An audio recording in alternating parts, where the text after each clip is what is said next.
clap de fin, et déjà deuil pour des millions de téléspectateurs à travers le monde. OVNI télévisuel lors de son lancement en 2016, La Chronique Royale, qui a permis à Netflix de s'imposer comme un titan du streaming, s'apprête à baisser le rideau. Durant son règne, The Crown aura révolutionné le cahier des charges du biopic. Et permis, également, de renouveler le genre historique en floutant habilement les contours entre fiction et réalité.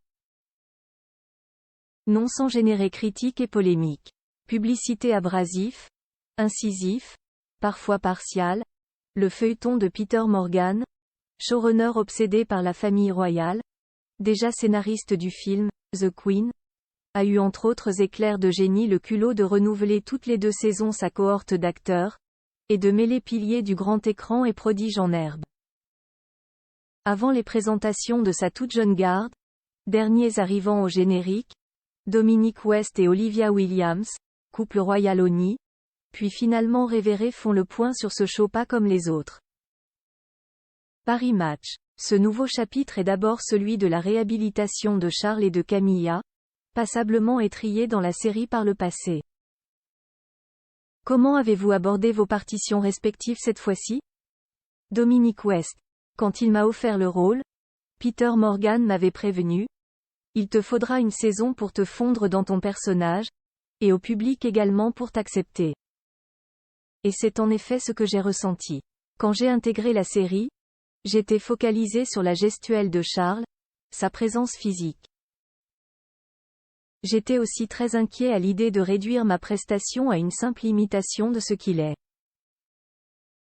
Cette saison, l'émotionnel prévaut. Charles est avant tout présenté comme un père.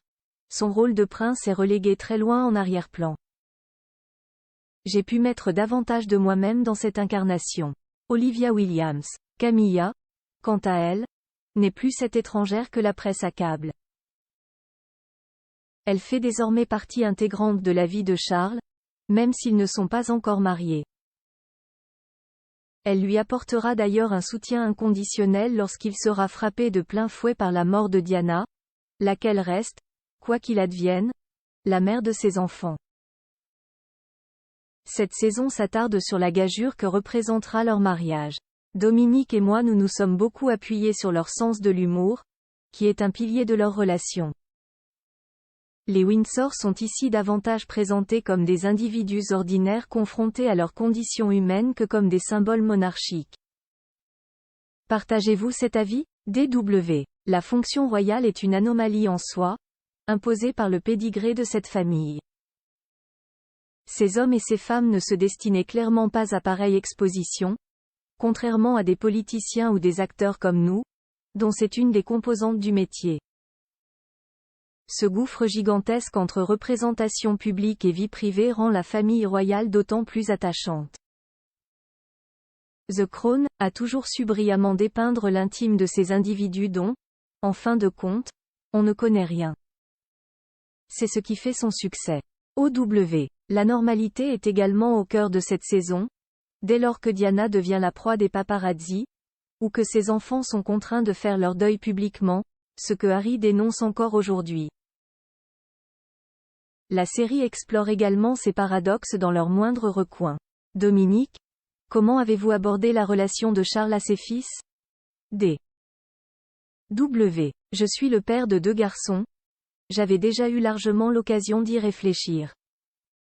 Il sourit. La saison dernière, c'était d'ailleurs Senan, l'aîné de mes fils, qui incarnait William. Autant vous dire que je n'étais pas très à l'aise à l'idée qu'il rempile cette fois-ci. Dès lors, comment avez-vous travaillé avec Ed McVie et Luther Ford, qui interprètent désormais William et Harry? D. W. Aussi étonnant que cela puisse paraître, nous n'avons jamais cherché à développer une quelconque intimité. Ed avait même tendance à m'éviter. Il rit. Principalement parce que le scénario l'imposait. William a une espèce de révulsion pour Charles, en tout cas une partie de la saison, de ses goûts musicaux à la manière dont il avale son petit déjeuner, tout ulcère son fils. Question reproche, Harry n'est pas en reste. Toute la colère et la rancœur qui exsudent à l'écran sont le fruit du talent de ces deux jeunes acteurs. The Crown est loué pour avoir propulsé des comédiens peu connus, Claire Foy ou Emma Corrin. C'est encore le cas ici. Qu'apportent ces nouveaux venus? Selon vous, D.W. Ed avait déjà une expérience au théâtre. Luther, c'était son premier rôle, il l'a d'ailleurs raflé au nez et à la barbe de centaines de postulants plus aguerris. Sur le plateau, j'étais sidéré par son naturel désarmant. Il fonctionne purement à l'instinct, il a quelque chose de très direct. Et moi je me disais, putain, le mec n'a jamais fait ça avant. C'était assez stupéfiant. Et très rafraîchissant. La série a toujours fait parler d'elle à cause des libertés qu'elle s'octroie face à la vérité historique. Dans cette ultime saison, Diana a un dialogue posthume avec Charles puis avec Elisabeth. Considérez-vous, comme une partie du public, qu'il s'agit là d'une forme de transgression? Oh. W. Peter a voulu rendre hommage, avec la première partie de cette saison consacrée aux dernières semaines de la vie de Diana, à l'impact sans précédent qu'elle a eu sur la monarchie britannique. Pour moi, cette scène en est aussi le reflet. D.W. La première fois que je l'ai lu, j'ai trouvé le procédé gonflé. Mais à la jouer et à la regarder à l'écran, je me suis rendu compte qu'il s'agissait en fait d'un stratagème ingénieux. Peter dit en peu de mots beaucoup de la relation de Diana à Charles, ou à son ex-belle-mère, la reine. Aussi peu conventionnel soit-il, le procédé fonctionne parfaitement. J'avoue mal m'expliquer les réactions du public. Selon moi, c'est l'effet de surprise lié à cette apparition plus que la présence du « fantôme » de Diana lui-même qui a choqué. Par leur statut, et du fait qu'ils existent, les personnages que vous interprétez sont-ils plus marquants que d'autres? D. W. Charles n'en finit pas de me surprendre. Voilà 2 ans que je scrute ses faits et gestes dans les moindres détails. Je m'y suis attaché. Ce qui m'impressionne particulièrement chez lui, c'est son dynamisme. Camilla disait un jour qu'elle a du mal à le suivre. Moi qui suis d'une paresse effroyable, j'envie son hyperactivité. Il rit. OW. Pour moi, c'est surtout son engagement exemplaire en matière d'écologie qui force le respect. Il est devenu extrêmement influent dans le domaine, après avoir été ridiculisé des années durant, notamment à cause des propos qu'il avait tenus en privé. Lesquels appartiennent désormais au passé. Harry est-il uniquement défini par le décès de sa mère? D. W. C'est une des autres questions cruciales que pose cette saison.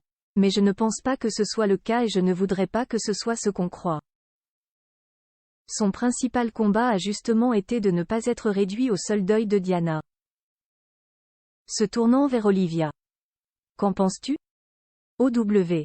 Je partage ton avis. Cela étant, selon moi, c'était une erreur de publier « Le suppléant », l'autobiographie du prince Harry sortie au début de l'année 2023.